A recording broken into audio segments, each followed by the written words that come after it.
Hello students. तो हम लोग पढ़ रहे हैं पॉलिटिकल साइंस क्लास 12 की। पॉलिटिकल साइंस की जो सेकंड बुक है उसका चैप्टर 3 चल रहा है, जो कि है प्लान्ड डेवलपमेंट, और उसके बारे में हम लोग पढ़ रहे हैं। इसके बारे में हमने इंट्रोडक्शन स्टार्ट कर दिया था। तो लास्ट क्लास में दो चीजें बताई थी। एक तो था कि किस किस तरह की आइडियोलॉजी है, मतलब क्या क्या डेवलपमेंट के मॉडल्स हैं। तो एक था सोशलिस्ट और एक था कैपिटलिस्ट। मैं एक बार आपको दोबारा बता देती हूँ कि सोशलिस्ट और कैपिटलिस्ट क्या है। तो सोशलिस्ट वो आइडियोलॉजी है जिसमें गवर्नमेंट जो है वो ज्यादा चीजों को कंट्रोल करती है, गवर्नमेंट का रोल ज्यादा रहता है। और कैपिटलिस्ट वो है जिसमें प्राइवेट इकोनॉमी को सपोर्ट किया जाता है, इसमें गवर्नमेंट का रोल जो है वो कम रहता है। सोशलिस्ट जो है वो यूएसएसआर में थी और प्राइवेट इकोनॉमी जो है वो अमेरिका में है। ठीक है, अभी भी है। अब इंडिया भी जब आजाद हुआ था तो उसके पास ये दोनों ऑप्शन थे, या तो वो सोशलिस्ट को चूज कर सकता था या वो कैपिटलिस्ट को चूज कर सकता था। मतलब अगर मैं अभी आपसे पूछूं तो आपका क्या जवाब होगा?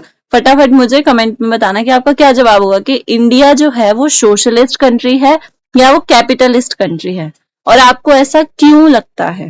ठीक है, अब ये जानने से पहले कि इंडिया सोशलिस्ट है या कैपिटलिस्ट है, मैं आपको एक बात बताती हूँ। जब इंडिया आजाद हुआ था ना, उस टाइम पे दो विंग्स में बंटवारा हो गया था लीडर्स का। एक बना था लेफ्ट विंग और एक बना था राइट विंग। ठीक है, विंग का मतलब ये नहीं है कि उनको पर लग गए थे या पंख लग गए थे। विंग का मतलब है कि ये दोनों अलग अलग विचारधाराएं थी, इनमें अलग अलग आइडियोलॉजीज थी, अलग अलग बातों को ये सोचने लगे थे। ठीक है, तो ये जो लेफ्ट विंग वाले थे ना, इनके दिमाग में एक चीज थी कि ये देश के बारे में सोच रहे थे। इन्होंने सोचा था कि पुअर और जो बैकवर्ड क्लास के लोग हैं उनका ध्यान भी रखना पड़ेगा देश को। ये नहीं कि हम सिर्फ अमीर लोगों के सहारे देश को छोड़ दे कि हाँ जैसे वो चाहेंगे वैसे चलाएंगे।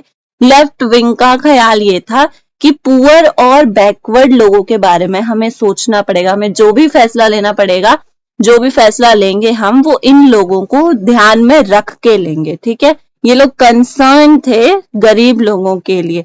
इसका मतलब ये लोग जो हैं ये पूरे तरीके से सोशलिस्ट को सपोर्ट कर रहे थे। बिकॉज अगर कोई इंसान, कोई आइडियोलॉजी वाला इंसान जो है वो पुअर और बैकवर्ड के बारे में सोच रहा है, तो जाहिर सी बात है कि वो उनको ऐसी हालत में नहीं छोड़ देगा कि हाँ वो खुद कैसे भी कमाए, चाहे जिंदा रहे चाहे मरे। ठीक है, समझ रहे हो आप लोग कि ये लोग वो थे जो सोशलिस्ट को सपोर्ट कर रहे थे, क्योंकि इन्होंने गरीब और जो पिछड़े वर्ग के लोग थे उनके बारे में सोचा कि अगर हम लोग सारा सिस्टम प्राइवेट इकोनॉमी को दे देंगे। प्राइवेट इकोनॉमी में क्या होता है कि आप बड़ी बड़ी कंपनीज है वो कमाएंगी, देश को चलाएंगी, जो कमा रहा है वो खाएगा। लेकिन कुछ लोग ऐसे भी है ना जिनको उस समय पे सरकार की मदद की जरूरत थी, क्योंकि जब इंडिया आजाद हुआ था उस टाइम पे मतलब आधे से ज्यादा जनसंख्या गरीब थी, आधे से ज्यादा जनसंख्या पढ़ी लिखी नहीं थी। ठीक है, तो उस टाइम पे जो लोग थे उन लोगों के लिए सोचना बहुत ज्यादा जरूरी था। अब आ जाते हैं राइट विंग पे। तो फिर राइट विंग क्या होगा? जाहिर सी बात है कि ये अपोजिट थे। तो इन्होंने पॉलिसी ऑफ ट्रेड को इंडिपेंडेंट रखने की कहा था। पॉलिसीज ऑफ ट्रेड को इंडिपेंडेंट रखने की कहा था, मतलब कि इसमें जो गवर्नमेंट है उसका रोल कम हो, गवर्नमेंट जो है उसका रोल कम रखने को कहा था। जाहिर सी बात, अब आप इससे समझ ही गए कि जहां पे ट्रेड की बात हो रही है, जहां पे गवर्नमेंट के रोल की कम बात हो रही है, तो इसमें प्राइवेट सेक्टर को एनकरेज किया जा रहा था। प्राइवेट सेक्टर को एनकरेज कर रहे थे, ये कह रहे थे कि हमें ट्रेड को ज्यादा बढ़ावा देना चाहिए ताकि हमारे देश का विकास हो, ताकि हमारा देश और ज्यादा तरक्की करे। क्योंकि ट्रेड एक ऐसा जरिया है जिसकी जिसकी वजह से देश बहुत ज्यादा कमाई करता है। ठीक है, तो इनका ऐसा मानना था कि हमें ट्रेड को बढ़ाना चाहिए, मतलब गवर्नमेंट को ना ट्रेड के उसमें टांग नहीं अड़ानी चाहिए। तो ये कैपिटलिस्ट को सपोर्ट करते थे। ये चीज याद रख लेना, क्योंकि 12th के बोर्ड एग्जाम में बहुत बार 1 मार्क में ये क्वेश्चन आया है कि राइट विंग किसको सपोर्ट करता था, कैपिटलिस्ट को करता था, सोशलिस्ट को करता था या किसको करता था। सेम लेफ्ट विंग का भी पूछ सकते हैं कि वो किसको सपोर्ट करता था। तो जो लेफ्ट विंग था वो सपोर्ट करता था सोशलिस्ट को, और जो राइट विंग था वो सपोर्ट करता था कैपिटलिस्ट को। सोशलिस्ट का एग्जाम्पल पूछेगा तो यूएसएसआर है, कैपिटलिस्ट का एग्जाम्पल पूछेगा तो अमेरिका है। आई होप आपको ये चीजें क्लियर हो रही होंगी। अब आ जाते हैं अपने क्वेश्चन पे कि इंडिया जो है वो क्या है, इंडिया ने कौन सा इकोनॉमी को अपनाया है। तो आपके लिए क्वेश्चन मैंने दिया था, which economy is adopted by India. जल्दी जल्दी बताओ क्या लगता है आपको, इंडिया कौन सा है इन दोनों में से। इंडिया ने मिक्स्ड इकोनॉमी को अपनाया है। अगर आप आज के समय में इंडिया की कुछ चीजों को देखेंगे, मतलब इंडिया का जो ये सिस्टम है इसको देखेंगे, तो आपको मिक्स्ड चीजें देखने को मिलेगी। इंडिया में गवर्नमेंट का भी एक प्रॉपर प्रोपोर्शन में रोल है, और इंडिया में प्राइवेट इकोनॉमी का भी एक रोल है। प्राइवेट कंपनीज भी हैं इंडिया में जो काफी अच्छी चल रही है, काफी इंटरनेशनल लेवल पर भी चल रही हैं, और इंडिया में गवर्नमेंट का भी अच्छा खासा कंट्रोल है। तो इंडिया में दोनों चीजें अपनाई गई हैं। तो आप कह सकते हो कि कुछ फीचर जो थे वो कैपिटलिस्ट से लिए गए, और कुछ फीचर्स जो हैं वो कहां से लिए गए, सोशलिस्ट से लिए गए। Some features were taken from capitalist and some features were taken from socialist। I hope आप लोगों को समझ में आ रहा होगा, ठीक है। तो फिर अब आ जाते हैं आगे। अब इंडिया ने मिक्स्ड इकोनॉमी तो अपना ली थी, अब इंडिया को समझ में आ गया था कि उसको गवर्नमेंट को भी थोड़ा सा देना है हिस्सा, और थोड़ा प्राइवेट इकोनॉमी को भी हिस्सा देना है। फिर आ जाते हैं जिस चीज के ऊपर आपका ये चैप्टर है, वो चीज है क्या। इकोनॉमी किस बला का नाम है, सॉरी इकोनॉमी नहीं, प्लानिंग। व्हाट इज प्लानिंग, क्या है प्लानिंग, क्या होती है। जो आप लोग करते हो, मैं सुबह उठ के खाना खाऊंगा, दोपहर में ये करूंगा, शाम में ये करूंगा, रात में ये करूंगा, ठीक है। तो वो होती है प्लानिंग की। When we start organizing our work, ठीक है, जब हम लोग अपने काम को एक सिस्टमेटिक वे में करते हैं, हम कुछ गोल्स सेट करते हैं अपने फ्यूचर के लिए, कि हाँ हमने, अब ये मत बोलना कि ये फ्यूचर नहीं है कि मैं सुबह उठ के ये करूंगा। जाहिर सी बात है, अगर आप रात को सोच के सो रहे हो कि हाँ मैं सुबह उठ के ये करूंगा, तो वो फ्यूचर है। अगर आप सुबह सोच रहे हो कि मैं दोपहर में क्या करूंगा, तो वो भी फ्यूचर है कि मैं दोपहर में क्या करूंगा, ठीक है। तो जब हम लोग अपने फ्यूचर्स के लिए गोल सेट करते हैं और उनको अचीव करने के लिए प्लानिंग करते हैं, तो उसको हम लोग प्लानिंग कहते हैं। बहुत इजी है, ओके।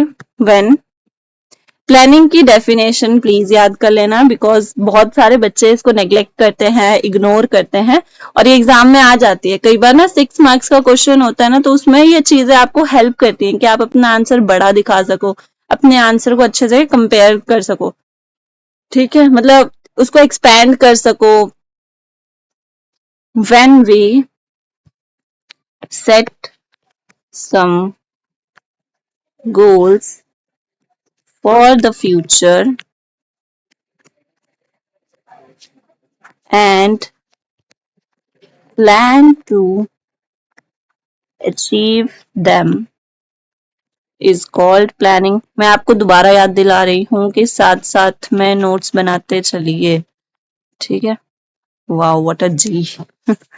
ओके, तो जब हम लोग कोई गोल सेट करते हैं और उनको अचीव करने की कोशिश करते हैं, तो उसको कहा जाता है प्लानिंग।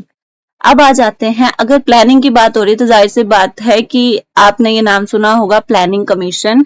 इंडिया के पास एक अलग कमेटी है प्लानिंग करने के लिए, जिसका काम ही है कि वो प्लानिंग करती है। तो उसके बारे में जान लेते हैं कि प्लानिंग कमीशन है क्या, ठीक है। What is planning commission.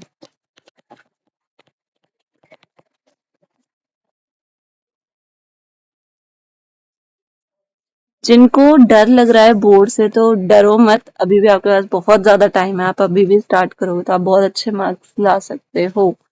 तो प्लानिंग कमीशन जो है वो पहली बात तो एक ग्रुप है, एक कमेटी है, ठीक है। तो प्लानिंग कमीशन जो है वो हर 5 साल के लिए तैयार किया जाता है। इंडिया में 1950 में इसको बनाया गया था, ये स्टैब्लिश हुआ था 1950 में। ओके 1950 में ही बनाया गया था। और इसकी चेयरमैन पता है कौन होते हैं? इसके चेयरमैन होते हैं हमारे देश के प्राइम मिनिस्टर। इनके चेयरमैन हैं हमारे देश के prime minister of the country. ठीक है, मैं आपको एक बात बता दूं कि मैं अगर आपसे पूछूं कि कितने साल में इलेक्शंस होते हैं, तो जाहिर सी बात है सबको पता होगा कि इलेक्शन कितने साल में होता है। अगर नहीं पता है तो फिर तो बहुत उल्लू हो आप। ठीक है, फिर क्यों ले लिया पॉलिटिकल? फिर तो नहीं लेना चाहिए था। तो सबको पता है कि हर 5 साल में इलेक्शंस होते हैं। ठीक है, हर 5 साल के बाद दोबारा इलेक्शंस किए जाते हैं, बार बार इलेक्शंस होते हैं हर 5 साल में। तो जाहिर सी बात है कि हर गवर्नमेंट जो है वो अपने 5 साल के लिए कुछ गोल्स लेके चलती है कि हमें इन 5 सालों में इन गोल्स को कंप्लीट करना है। ठीक है, वो गोल्स कुछ भी हो सकते हैं। जैसे मान लो अभी अभी जो ये 2004 तक जो ये हमारा चल रहा था, ये 5 साल का, इसमें गोल्स थे जैसे 5G लॉन्च करना है और भी बहुत सारी चीजें हैं। ठीक है, अभी मेरे को याद नहीं आ रहा, जैसे चंद्रयान 3 लॉन्च करना है, चंद्रयान 2 लॉन्च करना है। ठीक है, तो ये सारे गोल्स होंगे। अब जो 24 में इलेक्शंस होने वाले हैं उसके बाद भी दोबारा 5 ईयर का प्लान बनाया जाएगा। उसमें देखी जाएंगी चीजें कि उनको क्या क्या चीजें डेवलप करनी है, क्या क्या नई चीजें ऐड करनी है, नई चीजें बनानी है। तो इसका मतलब हर 5 साल के लिए जो प्लानिंग है वो की जाती है। ठीक है, कि हमें हर 5 साल का गोल सेट किया जाता है। ये आप इसलिए याद रख लो क्योंकि हर 5 साल में इलेक्शंस होते हैं। 5 ईयर प्लान्स वर प्रिपेयर्ड। हर 5 साल का प्लान जो है वो तैयार किया जाता है। अब प्लानिंग कमीशन अगर किसी ने नहीं सुना है तो मैं ये उम्मीद कर रही हूं कि नीति आयोग आपने सुना होगा। ठीक है, प्लानिंग कमीशन एक पुराना नाम है, अब नया नाम इसका हो गया है नीति आयोग। ओके, नीति का एक फुल फॉर्म है, नीति का फुल फॉर्म है national institute for transforming India. ये इसका फुल फॉर्म है, पता होना चाहिए आपको। अब आता है कि नीति आयोग नाम चेंज कब करा है, तो ये नाम चेंज हुआ है 1 जनवरी 2015 को। काम इसका वही है कि ये हर 5 साल के लिए प्लान प्रिपेयर करेगा, प्लानिंग करेगा। चेयरमैन अभी भी इसके प्राइम मिनिस्टर हैं, बस इसका नाम चेंज कर दिया है, नीति आयोग इसका अब नाम कर दिया गया है। तो ये है हमारा प्लानिंग कमीशन। अब हम लोग फिर इस चैप्टर में आगे पढ़ेंगे कि हमारा फर्स्ट 5 ईयर प्लान क्या था, सेकंड 5 ईयर प्लान क्या था, क्या क्या प्रॉब्लम्स आई। तो आज की क्लास के लिए बस इतना ही। आई होप आप लोग घर पे पढ़ोगे, चीजों पर ध्यान दोगे। आज के लिए बस इतना ही, मिलते हैं नेक्स्ट क्लास में। ऐसे ही पढ़ते रहो, क्लासेस को अटेंड करते रहो। ठीक है।